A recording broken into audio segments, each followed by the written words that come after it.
Donc aujourd'hui, dans cette conversation consciente, j'ai le grand plaisir de recevoir Annie Payton. Bonjour!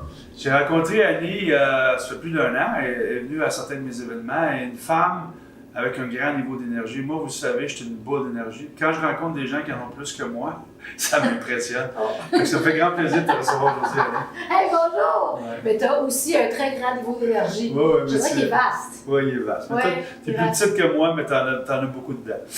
Ouais. J'aimerais en premier lieu, on va parler d'intuition aujourd'hui. Moi, j'ai beaucoup dans ma vie, beaucoup de place pour l'intuition. Ça a changé ma vie quand j'ai reconnu que j'en avais. Moi aussi. Parce que c'est pas juste les femmes qui en ont, les gars, je vous le dis, les hommes en ont autant. C'est juste que les hommes n'ont pas appris encore à l'accepter. Mais avant de parler de ça, j'aimerais que tu nous parles un peu de toi. Parle-nous un peu de ton parcours. Bien, j'ai un parcours qu'on peut qualifier d'atypique. Hein? Et pour les gens qui se considèrent atypiques, là, qui nous écoutent, je veux juste dire en partant que ça va être la qualité la plus recherchée bientôt. Ouais. Alors attention, on va me courir dans la rue, Ouais. incroyablement. Mais souvent, les atypiques, des fois, vont trouver qu'ils n'ont pas de place qu'ils n'ont pas de place pour eux. Ils ne fit Mais pas. ils ne fit pas dans le moule. Mais donc, moi, c'est parce que j'ai été atypique que j'en suis venue à faire ce que je fais. Donc, j'ai été, en fait, à la base, bon, il y a toute mon histoire de jeunesse, je n'entrais pas là-dedans, mais c'est quand même assez drôle. Mais ça, je vais en parler au sommet, puis tu vas bien rire. Mais en attendant, j'ai étudié en tant que psychosociologue. OK? Mais j'ai étudié en théâtre aussi. Donc, j'ai fait les deux. Pendant, je te dirais, 15 ans, j'ai travaillé dans le show business, c'est-à-dire en arrière-scène, pour le Cirque du Soleil, pour la télé, des gros shows un peu partout dans le monde, etc. Des mondes où il n'y a presque pas d'intensité.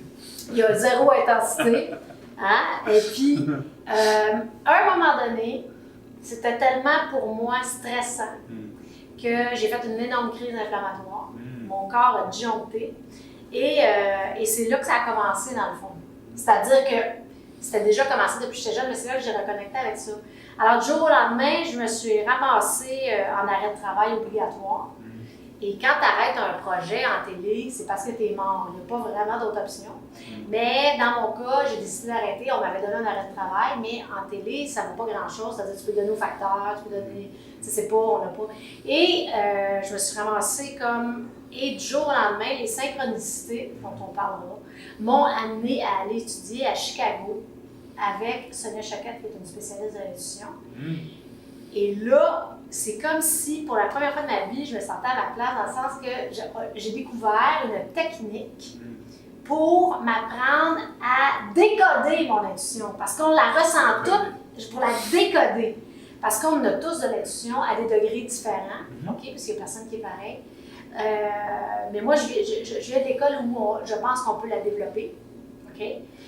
Mais moi, c'est sûr que je l'ai toujours eu très forte. C'est-à-dire que moi, quand j'étais jeune, j'avais une table de Ouija dans mon garde-robe et je recevais des clients. C'était ma manière de connecter. Alors, j'avais Juste pour ceux qui sont trop jeunes, le Ouija, c'est un jeu. Tant mieux pour vous, si vous êtes C'est un trop jeu jeune. avec lequel on pouvait connecter avec des esprits, des gens qui étaient morts, par exemple. Ça disait Ouija, es-tu là? Si tu es là, Et des fois, on avait peur. C'est ça. Mais moi, j'étais comme la pro du Ouija, on passait nos états à faire ça, tout ça. Puis moi, c'était ma manière de connecter. Tu sais, je veux dire, parce que c'est ce qu'on connaissait à l'époque, si tu veux. Mais quand je me suis mis à avoir une technique pour le développer, là, j'ai fait « Oh mon Dieu, hey, pour moi, c'est vraiment puissant chez moi, par rapport à moi, pas en comparaison avec les autres. » Et à un moment donné, bon, je me suis mis à aller beaucoup à Chicago parce qu'il y a beaucoup de synchronicité qui m'ont amené là. À un moment donné, j'ai eu un copain à Chicago, ça fait que ça m'a amené là, elle habite à Chicago. En tout cas, il y a eu tellement d'affaires qui m'ont conduit là, quasiment à de force, tu sais, je veux dire. Et là, je me suis mis à étudier beaucoup les techniques pour connecter à l'intuition et non pas comme des trucs vaporeux. Moi, je suis une praticienne, je suis pratico-pratique. Et à ce moment-là, à un moment donné, il y a une de mes amies, j'ai fait une consultation, comme je fais, elle me dit, mais là, il faut que tu aies des clients. Je dis, non, j'ai pas de clients. Je dis, moi, je suis en arrêt de travail de la télé et du show business. Ben, c'est tout. Elle dit, non. Elle dit, il y a une fille de Paris qui a vraiment besoin de toi. Donc, demain, à 3 h, elle va cogner, puis elle va être chez vous. J'ai dit, ben non, envoie-moi la pas, là, tu sais. À 3 h, elle dit, ben, ça va être ça, bye. Puis elle a raccroché. Oh mon Dieu. Fait, ça a été ma première cliente, ça a été le lendemain. Elle est arrivée, effectivement, et je pense que j'ai été plus étonnée qu'elle de ce que je pouvais livrer comme information à ce moment-là. Et donc, de fil en aiguille, j'ai développé ma propre technique à moi. Et comme je suis psychosociologue, je suis en mesure d'œuvrer à ce titre-là. Et les gens viennent me consulter. En fait, la spécialité que j'ai développée, c'est d'amener les gens à connecter à leur véritable raison d'être. Pas ce qu'ils pensent qu'ils doivent faire, pas ce qu'ils pensent qu'ils peuvent faire, mais ce qu'ils ressentent qu'ils ont profondément à l'intérieur, qui est vraiment en accord avec leur nature, avec leur essence profonde. Donc, les consultations portent essentiellement sur ça. Bon, les gens viennent voir pour différents, ça peut être dans leur vie amoureuse, dans leur travail, tout ça. Mais je reçois beaucoup de gens comme ça. Et le fait de commencer à faire des conférences, puis tout ça, ben la fille de Show Business, c'est jamais bien loin non plus. C'est-à-dire qu'il y a un mix entre les deux, fait qu'on rit beaucoup dans les ateliers que je donne. Mais c'est très sensible aussi, puisque j'ai une hypersensibilité, peut-être comme toi. Alors, les gens hypersensibles, notre hypersensibilité, c'est notre plus grande qualité, puis c'est notre plus grand talon d'Achille. Hein? C'est-à-dire que c'est notre talon d'Achille si on est dans des environnements où est-ce qu'on n'est pas protégé, parce qu'on travaille avec des gens difficiles. On ressent tout. Alors moi, à partir du moment où je me suis mise à faire de la consultation, c'est comme si pour moi c'était plus, tu sais, comme avec mes clients, je suis plus en sécurité, si on veut, d'une certaine façon, donc je suis moins heurtée parce que je suis facile à heurter quand on est une hypersensibilité. Donc c'était une manière pour moi, mais c'est la vie qui a amené ça, hein. Ça n'a pas été choisi par moi. Je vais expliquer ça dans la conférence d'ailleurs, le chemin, qui est vraiment trop incroyable. Et de fil en aiguille, l'autre affaire, c'est que j'ai été amenée à aller étudier à Londres, qui est dans un collège qui s'appelle le Arthur Findlay College. Une de mes villes favorites. Ben, j'adore, c'est extraordinaire. Ah oui. Une ville très féminine, tout est beau. Ah, j'ai tellement aimé ça. D'ailleurs, j'ai tellement connecté avec les Londoniens. Parce qu'ils ont un humour un petit peu noir, moi, ça m'a fait tellement rire. Ouais, mais ça cool. Ah, moi, j'ai eu du fun au bout avec eux autres. Et j'ai étudié dans un grand collège comme un manoir. Wow. Fait que ça a l'air du manoir d'Harry Potter. Et là, c'était vraiment particulier parce qu'on apprenait à connecter avec les personnes décédées. Okay? Moi, c'est pas du tout ma spécialité, c'est pas du tout ce que je fais dans la vie. Mais je me disais, je vais apprendre ça, on peut apprendre ça comme d'autres choses. Et je me suis rendu compte que dans le fond, on peut arriver à développer tellement notre talent intuitif de manière précise parce que là-bas, c'était tellement sévère. Je veux dire, on n'était pas avec des hippies, là, sur la côte ouest, en train de gratter des guitares. Là, non, il fallait s'habiller super strict. À 8 h, on était au travail jusqu'à 10 h le soir. Moi, enfin, je pleurais dans un parking là, parce que j'étais plus capable, parce que c'est très exigeant. Mais écoute, on était entraînés à aller chercher des preuves. Donc, l'histoire est longue, mais aller chercher des preuves de, par exemple, s'il y a quelqu'un qui vient te connecter, comme une personne décédée qui veut te connecter. En fait, on était dans une chapelle à l'école et les professeurs qui étaient là, c'était les plus grands professeurs, en tout cas de l'Europe. Et eux, ils connectaient avec une personne décédée, il y avait toute l'assemblée. Et il y a quelqu'un dans la salle, il y a quelqu'un, là, elle recevait comme une entité, puis elle disait, OK, il y a quelqu'un avec moi, il s'adresse à une personne dans ce coin-là de la salle, ça serait un homme, il manque une jambe, il a laissé une boîte en héritage, une boîte en métal. Et là où on est entraîné, c'est de donner des preuves. Donc, c'était pas de dire ton père il est là et fait dire qu'il t'aime. On n'était pas là-dedans faire tout. Donc, il fallait amener des preuves. Donc, moi, j'ai été vraiment entraînée à aller chercher des preuves tangibles. Okay. Donc, je peux donner des détails précis de qu'est-ce que ça a de la personne, etc. Mais ça, au final, ça s'appelle du remote viewing. Ouais. OK? Connais ça? Ouais. Donc, c'est d'être capable de voir à distance. Donc, je ne sais pas si tu sais, mais il enseigne l'intuition à la NASA. Il enseigne l'intuition chez les pompiers et même au FBI. Il y a une cellule qu'on appelle les psych experts. Et eux, donc ça n'a rien d'ésotérique, là.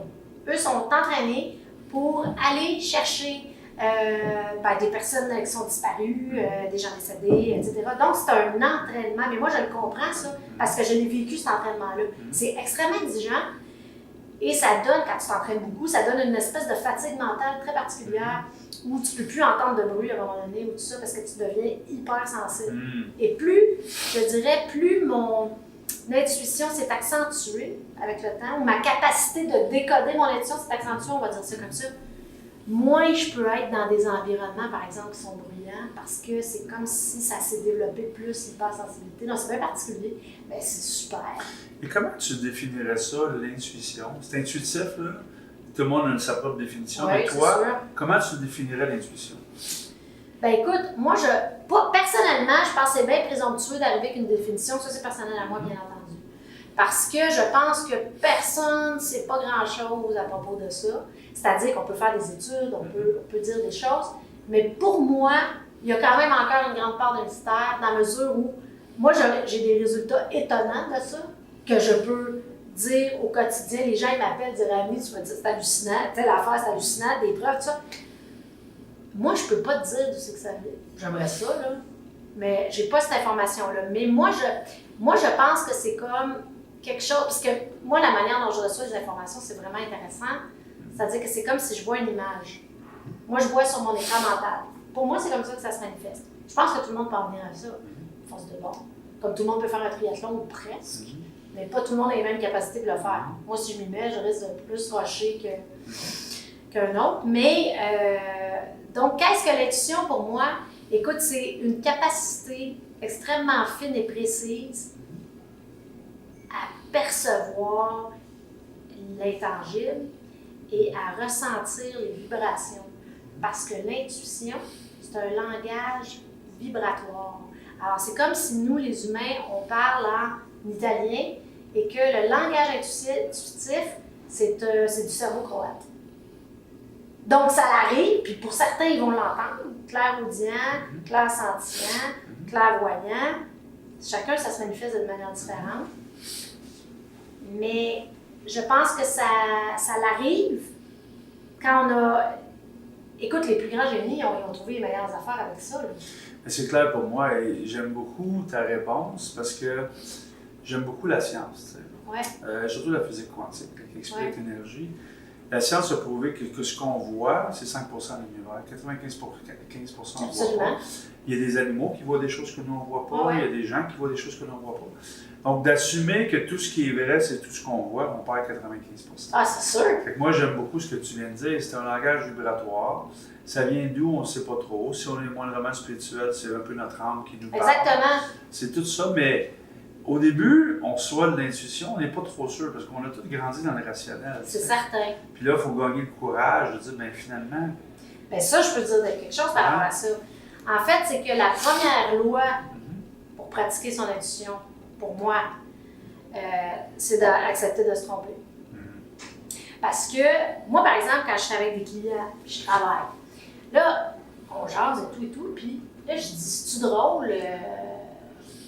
Je vois une tarte à meringue, là, je donne vraiment n'importe quoi. Bon, je vais donner un exemple qui est arrivé. Bon, il y a une dame, là, j'étais là, je vois un castor, j'arrête pas de voir un castor, c'est bizarre, mais pour elle et moi, ça faisait aucun sens, un castor. Mais moi, si je retiens l'information,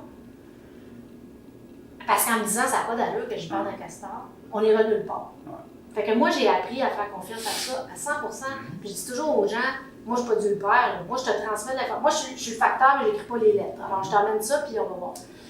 Et là, je parle du castor, je dis, OK, on va lâcher le castor, parce que là, je ne sais pas pourquoi qu'on parle de castor, etc. Mais bon, on oublie ça. Puis le lendemain, elle m'écrit, elle avait un nouveau travail. Elle commençait le lendemain. Puis elle m'envoie une photo, puis elle dit, tiens, lève-là ton castor. Puis c'était la mascotte de l'événement sur lequel elle travaillait. Mais tu sais, fait que des fois, je dis toujours aux gens, tu sais, pour moi, c'est comme, quand il y a quelque chose qui arrive, une intuition, bon, moi, je vois ça comme tu es sur l'autoroute. Là, il y a une intuition qui t'arrive. Fait que là, elle dit, elle te suggère de sortir à la sortie 42. Mais ça ne veut pas dire que tu vas, un, bien le décoder, ou deux, avoir le courage de l'accepter. Parce que ça, c'est deux choses différentes. Ressentir, puis agir en conséquence, c'est deux choses. Fait que, moi, je me dis, si c'est réellement, puis tu n'arrives pas à le décoder, là, la sortie 42, là, mais moi, je pense que tu continues, OK? Et que si c'est réellement important pour toi, ils vont dire ça à la sortie 84, puis ils vont amplifier, puis il va y avoir plus de... ça va être plus fort. Donc, à un moment donné, si c'est fondamental, tu vas le recapter. Oui, c'est juste que des fois, moi, j'ai appris à écouter beaucoup mon intuition dans les relations. Beaucoup de gens m'appellent pour collaborer, tu sais. Et je rencontre des gens, des fois je leur parle, puis là j'écoute ce que je ressens. Bien sûr. Avant, je m'écoutais pas. Puis là, un moment donné, j'avais perdu du temps dans une relation qui amenait nulle part. Là, je m'écoute beaucoup plus. Je le sens-tu, je le sens pas. Et c'est dur à expliquer à quelqu'un, tu sais, qui veut, mettons, être conférencier à ton événement, pourquoi tu le prends pas, je le sens pas. Et ça m'appartient, tu sais. Moi, je le sens pas, je pense pas que tu es la bonne personne pour cette conférence-là. Ça ne veut pas dire que ce ne sera jamais le cas. Et je pense que tu as raison, il faut avoir le courage de faire des erreurs, mais il faut aussi avoir le courage de s'écouter. Ben, c'est les deux. Sans avoir de rationnel. Écoute donc, j'ai aucune idée pourquoi j'ai le goût de sortir à la sortie 42. Il y a tellement d'histoires de gens qui ont entendu une voix, freinent, puis la personne elle a freiné, puis il y a un camion qui a passé sur le rouge, puis si elle n'avait pas fait, elle serait morte. Absolument. C'est ça. Qu'est-ce que. Peut-être une des dernières questions. Dans ton travail, évidemment, il y a plein de gens qui viennent te voir, puis évidemment reliés à l'intuition. Tu fais plein de choses, mais c'est une des choses qui est une grande passion. Toi, la mission de ta vie par rapport à ça, c'est quoi? Qu'est-ce que tu essaies d'amener aux gens avec l'intuition? Bien, en fait, moi, c'est assez simple. C'est-à-dire que moi, je dirais que ma plus grande qualité, parce que j'ai deux défauts, mais ma plus grande qualité à moi, c'est d'être capable de lire les gens très rapidement, comme du papier à musique. Comme si je connaissais les notes. Je les ai déjà connues, je jouais de la clarinette, mais là, je ne m'en rappelle plus. Puis j'étais capable de décrypter. Moi, je suis capable de lire la musique, disons. Ça, c'est ma plus grande qualité. Donc, qu'est-ce que j'apporte aux gens? C'est que je te dirais, bien humblement, que quand les gens ils s'assoient avec moi en consultation, par exemple, quand je les rencontre, ils se sentent tout de suite compris. Parce que je vois tout de suite à qui j'ai affaire, mais moi, j'aime tellement les gens. Si mes parents sont gaspésiens, fait que, tu sais, nous autres, là-bas, on aime ça. Mon père est gaspésien. Ah, c'est vrai, de quel point? Saint-Azéa. Ah, moi, j'adore les gaspésiens tout le temps. Mais, ça pour te dire que moi, dès que je vois quelqu'un, je sais exactement à qui j'ai affaire, puis j'arrive tout de suite, clac. Mais c'est parce que. Tu les rends confortables. Oui, mais comme je te dis, si c'est pas des bonnes personnes, je le ressens tout de suite aussi et ça me fait pas du bien. Fait que tu sais, quand je te dis c'est de ma plus grande qualité, c'est mon talon d'Achille aussi. Hein? Puis je pense que c'est le même pour tout le monde. Tout le monde a sa plus grande qualité, puis c'est ça qui devient son talon d'Achille, tu sais. Mais moi, c'est ça. Moi, je te dis que c'est lire l'âme humaine comme du papier musique. Moi, c'est ce que j'aime le plus. Super. Et tu as accepté mon invitation le 20 juin. Oui. Tu vas nous parler de quoi?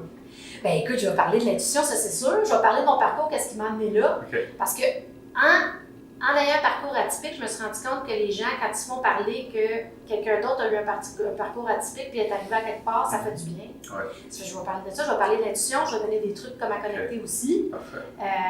Écoute, on va rire en plus. Ah, ça, j'aime ça. Ben, fait qu'il va y avoir un mélange. Je vais donner des trucs aussi que j'ai appris à Chicago. Super. Et, vous savez, tu l'as dit tantôt, les parcours atypiques, moi j'en vois beaucoup des jeunes que je coach, ils ne fitent pas dans la société, c'est des gens qui vont changer la société. Fait que les parcours atypiques, c'est une grande qualité. Il faut juste apprendre à bien le traiter pour pas que la société se déséquilibre. Ben c'est ça, c'est que atypique, ça peut être formidable, ça peut être souffrant aussi. Donc, il faut que tu arrives à travailler là-dedans parce que généralement, les gens atypiques, c'est des gens qui ont une énorme capacité d'adaptation. Puis c'est des gens qui aiment beaucoup inventer. Mais s'ils sont formatés, ils perdent toute leur essence. J'ai vécu longtemps, moi, bien grand sûr, créateur, dans les organisations qui ne voulaient pas toute ma créativité. Il y a eu beaucoup de souffrance là-dedans. Ben, c'est clair qu'il y a de la souffrance. C'est pour ça qu'aujourd'hui, comme entrepreneur, ben là, j'ai la créativité ultime. Ben, c'est ça. Les burn-out, ça vient beaucoup de là aussi. Beaucoup. Il y a d'autres raisons, bien sûr. On peut tout mettre dans un sac, là, mais ouais.